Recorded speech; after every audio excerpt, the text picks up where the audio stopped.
একদিন বিশ্বনবী বললেন, বান্দার কোনো হক আল্লাহ কোনোদিন ছেড়ে দেয় না। আল্লাহর হক আল্লাহ মাফ করে, বান্দার হকের মাফ নাই। যদিও আমি নবী, আমার উপর যদি কোনো হক থাকে বলো, আমি দিয়ে দেব। কোন সাহাবী দাঁড়ায় না। এক সাহাবী দাঁড়িয়ে বললেন, নবী, যুদ্ধের ময়দানে চাবুক চালানোর সময় এক কাফেরকে মারতে যেয়ে আপনার লাঠির বাড়ি আমার পিঠের মধ্যে পড়েছে। আপনি যেহেতু এই কেসাসটা আদায় করতে চান, আপনার পিঠে আমি লাঠির বাড়ি মেরে এটারে শোধবোধ করে দিতে চাই।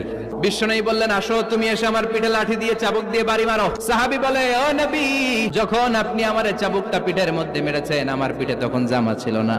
আপনি যদি যথা নিয়মে কেসাসটা আদায় করতে চান, আপনার জামাটা খুলেন, খালি পিঠের মধ্যে বাড়িটা মারিস। সাইয়েদনা ওমর ফারুক হাতের জামা এরকম করতে শুরু করছে, আয় এদিকে আয়।